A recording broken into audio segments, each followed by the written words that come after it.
Hi all. I am Deepanshu Gupta, your teacher of accounts. आज देखते हैं ऑब्जेक्टिव ऑफ अकाउंटिंग। सो बिना टाइम वेस्ट किए चलते हैं अकाउंटिंग वर्ड में और समझते हैं ऑब्जेक्टिव ऑफ अकाउंटिंग। सो याद होगा कि ऑब्जेक्टिव के बारे में मैंने आपको पहले ही एक अकाउंटिंग प्रोसीजर चार्ट में दिखाया था। उसमें बताया था कि हम ये अकाउंटिंग क्यों मेंटेन करते हैं, कैसे मेंटेन करते हैं।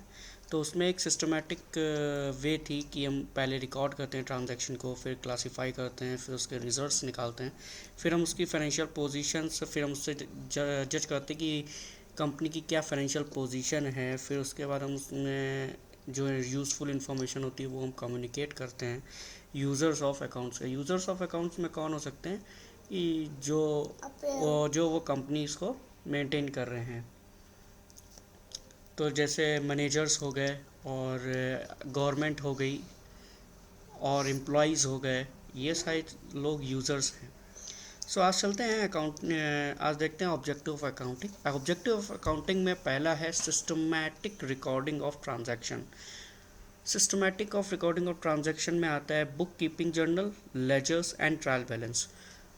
अब अगर मैं एक एग्जांपल लेता हूँ इसमें, एज अ असेट का एक एग्जांपल हो, तो अगर आपने असेट खरीदी, कोई भी एसेट खरीदी, तो कोई एसेट खरीदी तो उसको रिकॉर्ड किया।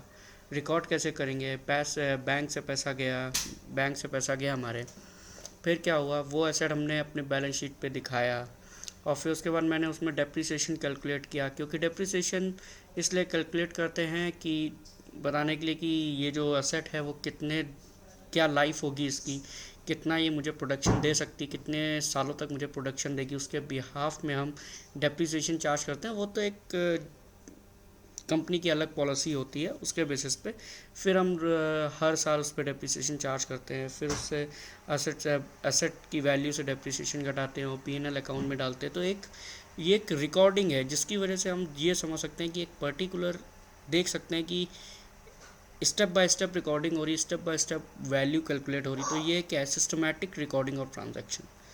सो अब दूसरी बात करते हैं असरटेनमेंट ऑफ रिजल्ट।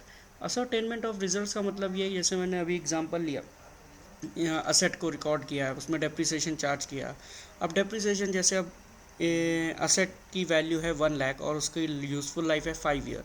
तो हर 5 ईयर में 2 lakh we need to charge as a depreciation. So ये मुझे क्या शो कर रहा है कि हर साल मेरे trading and profit and loss में 2 लाख का खर्चा जा रहा है, जो एज अ डेप्रिसिएशन है। वो मुझे शो कर रहा है कि इसकी वजह से क्या होगा कि अगर मैंने पहले साल में 2 लाख किया तो इसके बाद क्या 4 साल की उसकी लाइफ बची है। अब 5वें साल में जब वो पूरा ख़त्म हो जाएगा असेट, तो मैं ये जज कर सकता हूँ कि उसकी स्क्रैप सेल वैल्यू क्या है। तो ये कि असरटेनमेंट ऑफ रिजल्ट है। तो इसमें क्या आता है? Manufacturing, trading and profit and loss account होता है। फिर आता है असरटेनमेंट ऑफ फाइनेंशियल पोजीशन। अब फाइनेंशियल पोजीशन इसी में, अगर एसेट 5 साल बाद ख़त्म हो गया है तो क्या उसकी और कोई लाइफ हो सकती है? क्या मैं उसको आगे यूज़ कर सकता हूँ? तो based on this recording of transaction and ascertainment of results, हम ये पता कर सकते हैं कि कंपनी की क्या पोजीशन है, क्या वो कंपनी आगे चल पाएगी, आगे बढ़ पाएगी वो कंपनी। तो हम ये जानते हैं असरटेनमेंट ऑफ फाइनेंशियल पोजीशन। फिर जब हम पोजीशन जान लेते हैं एक वैल्यू, एक फिगर में, उस फिगर को कैलकुलेट कर लेते हैं, फिर हम वही चीज़ को यूज़र्स ऑफ अकाउंट्स को बताते हैं, कम्युनिकेट करते हैं कि हाँ, ये जो वैल्यूज़ हैं, ये वैल्यूज़ के बदौलत ही फाइनेंशियल रिपोर्टिंग्स में यूज़र्स को ये इन्फॉर्मेशन होगा कि इसके बेसिस पे हमें इतना प्रॉफिट हो रहा है, इस साल इतना प्रॉफिट होगा, इस साल हम इतना लोगों को प्रॉफिट बांटेंगे, इतने हम अपने पार्टनर्स को शेयर देंगे, इतने हम डिविडेंड बांटेंगे, इतना हम प्रॉफिट्स बांटेंगे अपने स्टेक होल्डर्स को। सो यही है एक ऑब्जेक्टिव ऑफ अकाउंटिंग। ऑब्जेक्टिव का मतलब मैंने क्या बताया था, गोल क्या है? गोल यहाँ पे यही है, अकाउंट्स का मेन गोल है कि एक सिस्टमेटिक मैनर में रिकॉर्ड होनी चाहिए चीज़। कोई भी इंसान देखे तो एकदम करेक्ट दिखना चाहिए वो चीज़। ट्रू एंड फेयर व्यू होना चाहिए, मीन्स जो वैल्यू कैलकुलेट हुई है वो करेक्ट कैलकुलेट हुई हो, उस पर कोई ऑब्जेक्शन ना कर सके।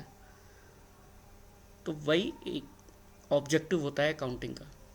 तो इसमें 4 पार्ट होते हैं ऑब्जेक्टिव ऑफ अकाउंटिंग में। फिर से रिपीट करता हूँ, systematic recording of transaction, ascertainment of result, ascertainment of financial position and communicating information to the various users. So hope you all able to understand objective of accounting. So next video में हम देखेंगे advantage and limitations of accounting. Thank you all, meet you in the next video. Please subscribe my channel, and if you like this video, please like it and please hit the like button and subscribe the channel. Thank you all.